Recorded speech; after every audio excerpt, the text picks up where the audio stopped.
আচ্ছা, রাত 10টা, কত রাত হতে পারে?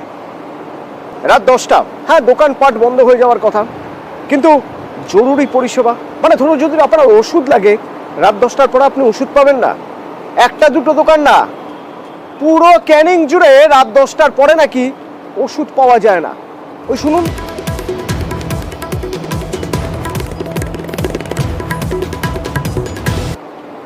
এর আগেও আমি একবার এসে এই কমপ্লেনটা করেছি যে কেন থাকবে না কেন, তাহলে বেকার সরকারি একটা ফার্মেসি খুলে কী লাভ?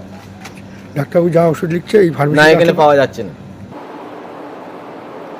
অনুপ, একটা দুটো অন্তত তো দোকান খোলা থাকবে, যদি না থাকে তাহলে এবার এটা যাবেন কোথায়?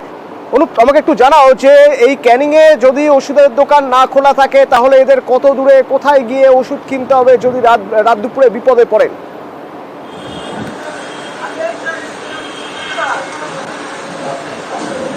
দেখো অতনুদা, প্রথমে তোমাকে বলি যে সুন্দরবনের এই যে মানুষজন ক্যানিং মহকুমা হাসপাতালের উপরেই কিন্তু অনেকটাই নির্ভরশীল, কারণ এই ক্যানিং মহকুমা হাসপাতালে কিন্তু সব রকম পরিষেবা পাওয়া যায়। সেই জন্যই কিন্তু সুন্দরবনের গোসবা, উত্তর 24 পরগনার কিছু অংশ, বারুইপুরের কিছু অংশ এবং ক্যানিং 1 নম্বর এবং ক্যানিং 2 নম্বর ব্লকের প্রচুর মানুষজন কিন্তু এই এলাকায় আসে, কারণ এই ক্যানিং মহকুমা হাসপাতালে পরিষেবা নেওয়ার জন্যেই। কিন্তু রাত 10টার পরেই কিন্তু এই ক্যানিং মহকুমা হাসপাতালে আসলে ক্যানিং মহকুমা হাসপাতালের চিকিৎসকরা যখন চিকিৎসা করেন তখন সরকারিভাবে কিছু ওষুধ দেওয়া থাকলেও কিন্তু কিছু ওষুধ বাইরে থেকে কেনার জন্য পরামর্শ দেওয়া হয়। তবে রাত 10টা বেজে গেলেই ক্যানিংয়ে যতগুলো হাতে গোনা কিছু না হলো ক্যানিং মহকুমা হাসপাতালের সামনে প্রায় 5 থেকে 7টি দোকান রয়েছে, ওষুধের দোকান, সেগুলি কিন্তু বন্ধ হয়ে যায়। ক্যানিং বাজারেও কিন্তু এরকম 10 থেকে 12টি ওষুধের দোকান রয়েছে, সেগুলোও বন্ধ হয়ে যায়। কিন্তু ক্যানিং মহকুমা হাসপাতালের মধ্যে সরকারিভাবে যৌথ উদ্যোগে একটি ন্যায্য মূল্যে ওষুধের দোকান করা হয়েছে দীর্ঘ কয়েক বছর ধরে।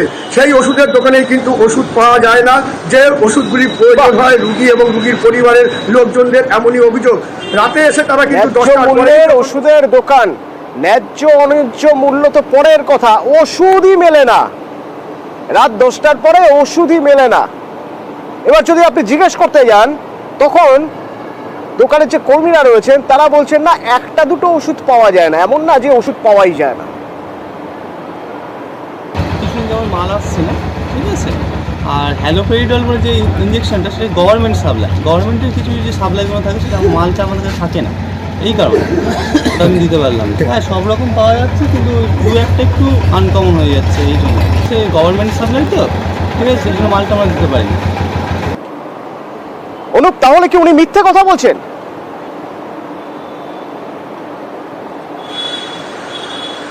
দেখো, যেসব রুগীর পরিবারের সদস্যরা রাতে ওষুধ কিনতে এসেছিলেন এবং তারা কিন্তু সেই ওষুধের দোকানের সামনে ক্ষোভে ফেটে পড়েন যে তাদের বারবার ওষুধের প্রেসক্রিপশন নিয়ে যখন চিকিৎসক লিখে দিচ্ছেন, সেই ওষুধ যখন বলছেন নেই, তারপরে আবারও তারা চিকিৎসকের কাছে যায়, সেই ওষুধ পাল্টে দিলেও সেই ওষুধটাও কিন্তু পাওয়া যায় না। তবে তিনি মিথ্যে বলছেন কি সত্যি বলছেন সেটা তিনি ভালোই বলতে পারবেন, কারণ তিনি আমাদের কাছে স্বীকার করেছেন কয়েকটি ওষুধ পাওয়া যায় না, এবং তিনি এও বলেছেন যে কোম্পানি থেকে এখন ওষুধ দেওয়া হচ্ছে না, কোম্পানি অন্য হাতে চলে যাবে, সেই জন্যই এখনও কিন্তু ওষুধ পাঠানো হচ্ছে না, এর ফলে কিন্তু সমস্যা পড়ছে। তবে তিনি যে কথাটি বলেছেন যে কিছু ওষুধ পাওয়া যায় না, কিছু ওষুধ মানে আমরাও তো দেখেছি এখানে নিজেরা দাঁড়িয়ে যখন পরিবারের লোকরা ওষুধ দিতে এসছে রাত 10টার পরে, চিকিৎসকরা যখন ওষুধ লিখে দিয়েছেন সেখানে কিন্তু সেই ওষুধটা কিন্তু তারা পাননি, এমনই দাবি করছে রুগী ও রুগীর পরিবারের মানুষজন।